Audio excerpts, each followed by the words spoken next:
భీమవరంకు డిస్కౌంట్ల పండుగ తెచ్చింది కేకే స్టోర్స్. ధరల్లో చౌక చౌక. కేకే stores, PP road, Bhimavaram. Pak Bharat సరిహద్దుల్లో మొత్తం రణక్షేత్రంగా మారింది. గత రాత్రి నుంచి మొదలైన పాక్ భారత్ యుద్ధం ఇంకా కొనసాగుతూనే ఉంది. పొద్దంతా మంచిగున్న పాక్ రాత్రి డ్రోన్లతో విరుచుకుపడుతుంది. దీనిపైన దేశ ప్రధాని నరేంద్ర మోడీ త్రివిధ దళాధిపతులతో పాటు ఎన్ఎస్ఏ అధికారులు అదేవిధంగా ఎన్ఎస్ఏ ప్రతినిధి అజిత్ దోవల్తో ప్రత్యేకంగా సమావేశం నిర్వహించారు.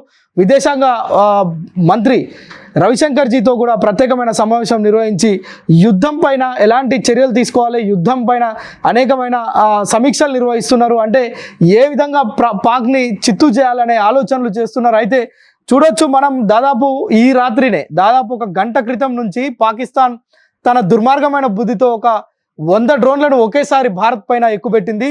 అది దీనికి సంబంధించి అమృత్సర్లో 4, గుజరాత్లో 10, రాజస్థాన్లో 10, జైస్మల్నేర్లో 10, కచ్లో 15, ఫిరోజ్పూర్లో ఏకంగా 60. ఫిరోజ్పూర్లో జరిగిన ఈ డ్రోన్ల దాడిలో ఒక కుటుంబానికి సంబంధించిన 3 తీవ్ర గాయాలైనాయి. వారి 3 కూడా స్థానికంగా ఉన్న ప్రభుత్వ ఆసుపత్రికి చికిత్స నిమిత్తం తరలించారు. అదేవిధంగా అవంతిపూర్ ఎయిర్ బేస్ పైన కూడా దాడికి పాల్పడింది పాక్. తన నీచ బుద్ధిని పోనించుకోవట్లేదు. ఓవైపు ఆర్థికంగా కుదేలవుతున్నామని చెప్తూనే, ప్రపంచం దగ్గర అప్పులు అడుగుతూనే, మరోవైపు భారత్ పైన యుద్ధానికి లేదంటే కయ్యానికి కాలు దూతున్న పరిస్థితి కనిపిస్తుంది. అయితే కశ్మీర్ లోయలో కూడా ప్రస్తుతం బ్లాక్అవుట్ కొనసాగుతుంది. కశ్మీరే కాదు, దాదాపు రాజస్థాన్, గుజరాత్ తదితర ప్రాంతాలన్నింటిలో కూడా చండీగఢ్లో కూడా ఈ యొక్క మొత్తం బ్లాక్అవుట్ కొనసాగుతుంది. మొత్తం విద్యుత్ని అధికారులు నిలిపివేశారు.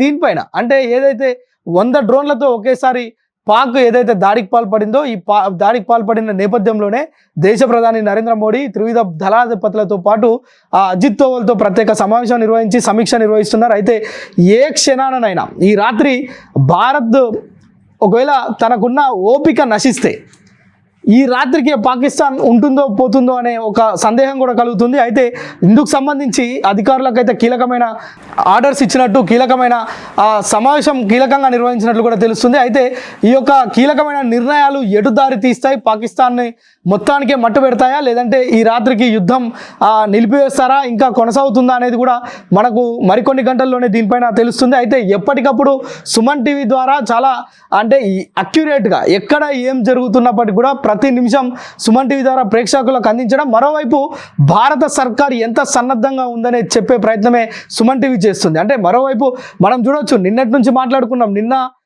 డ్రోన్లతో దాడి చేసిన పాకిస్తాన్ దాని ప్రధాని షెబాజ్ షరీఫ్ అండర్ గ్రౌండ్లోకి వెళ్ళి దాచుకున్న పరిస్థితి. కానీ మన భారత ప్రధాని నరేంద్ర మోడీ మాత్రం స్థానికంగా ఉన్న అధికారులతోటి, రక్షణ మంత్రి, అదేవిధంగా విదేశాంగ మంత్రి, త్రివిధ దళాధిపతులతోటి ఎప్పటికప్పుడు సమావేశం నిర్వహిస్తూ అక్కడున్న సిపాయిలకు, అక్కడ ఉన్న అధికారులకు ధైర్యాన్ని ఇస్తూనే దేశ ప్రజలందరికీ కూడా భద్రత కల్పిస్తూ వీరందరినీ భద్రత చాటున ఉంచినట్లుగా మనకు అర్థమవుతుంది, సుస్పష్టమవుతుంది. అయితే ఇందుకు సంబంధించి ఈ యొక్క కీలక సమావేశం తర్వాత పరిణామాలు ఏ విధంగా మారుతాయనేది మాత్రం చూడాలి. మనం చెప్పుకున్నట్లుగా ఇప్పుడు ఫిరోజ్పూర్లో స్కూల్స్ లేదు, ఆసుపత్రులు లేవు, ఏది పడితే అక్కడ డ్రోన్లతో పాక్ దాడికి ప్రయత్నిస్తుంది. అయితే మనకున్న ఎయిర్ బేస్ సిస్టమ్ తోటి మొత్తం కూడా వాటన్నిటిని కొలాబ్స్ చేస్తున్నారు. గాల్లో వస్తున్న డ్రోన్లను, మిసైల్స్ని గాల్లోనే మొత్తం కూడా బూడిద చేస్తున్న పరిస్థితి అయితే చూస్తున్నాం.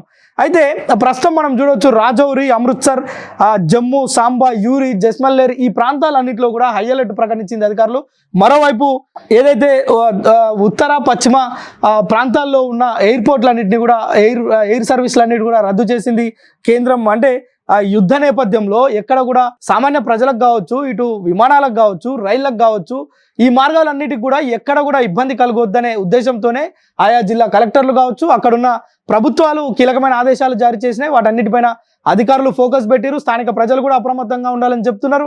మనం చూస్తున్నాం, 2 రోజుల క్రితమే దేశవ్యాప్తంగా 259 కేంద్రాలలో డిఫెన్స్ అకాడమీ ఆధ్వర్యంలో మనం చూసాం, మాక్ డ్రిల్స్ నిర్వహించి ప్రజలందరినీ జాగృతం చేశారు. అది ముందస్తుగా ప్రభుత్వం ఊహించే, మన ఆర్మీ, త్రివిధ దళాలు ఊహించే ఇదంతా ప్రజల్ని సన్నద్ధం చేయాలనే ఒక దూర దృష్టితోనే ఈ యొక్క మొత్తం ఆ యొక్క ప్రక్రియను చూపించి, యుద్ధం వస్తే ప్రజలు ఏ విధంగా భాగస్వామ్యం అవ్వాలి, అంటే దాచుకోవడం కాదు, ఇక్కడ భాగస్వామ్యం ఎలా కావాలనేది భారత సర్కార్ నేర్పించింది. సో దాన్ని మనం చూసాం, దాన్ని మనం మొత్తం సుమన్ టీవీ ద్వారా ఎప్పటికప్పుడు అందజేసినాం. ఎక్కడెక్కడ డిఫెన్స్ అకాడమీ ఆధ్వర్యంలో ఆ యొక్క మాక్ డ్రిల్స్ నిర్వహించారో అదంతా మనం చూపించాం.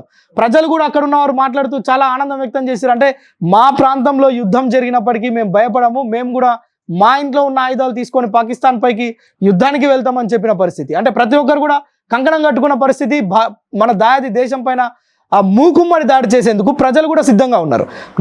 ఇక్కడున్న కేవలం సైనికులు, త్రివిధ దళాలే కాదు, భారత ప్రజలందరూ కూడా ముక్త కంఠంతో పాకిస్తాన్ చేస్తున్న చర్యలను సోషల్ మీడియా వేదికగా కావచ్చు, అదేవిధంగా ఆ మీడియా ముందుకు వచ్చి కూడా తిప్పికొడుతున్న పరిస్థితి. సో ఈ నేపథ్యంలోనే భారత ప్రధానమంత్రి, అదేవిధంగా విదేశాంగ మంత్రి రవిశంకర్, రక్షణ శాఖ మంత్రి ఏర్పాటు చేసిన సమావేశాలు కీలక పరిణామాలు చోటు చేసుకుంటున్నాయి. ఈ రాత్రి ఎలాంటి నిర్ణయాలు తీసుకోబోతున్నారు, ఏం జరుగుతుంది, మనం రాత్రి అయితే చూడొచ్చు. మనం ఎప్పటికప్పుడు అప్డేట్ చేసే ప్రయత్నం అయితే చేస్తాం. కానీ ఒకటి మాత్రం చాలా తేటతెల్లం అవుతుంది. పాక్ సంబంధించి డ్రోన్లు కావచ్చు, అదేవిధంగా ఫైటర్ జెట్లు కావచ్చు, మిసైల్స్ కావచ్చు, యుద్ధానికి సంబంధించిన అణ్వాయుధాలు ఏవి కూడా ఇప్పటివరకు భారత్ను కదిలించలేకపోయినాయి, మెదిలించలేకపోయినాయి.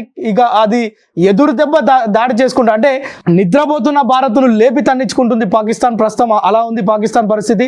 మరోవైపు ఆ యొక్క దేశంలో ఉన్న పరిస్థితులే పాకిస్తాన్కు పెద్ద మింగుడు పడని పరిస్థితి. ఎందుకంటే మూలిగైనాక పైన తాటిపండు పడ్డట్టు ఇప్పుడు పాక్ పరిస్థితి ఏ విధంగా ఉందంటే స్థానికంగా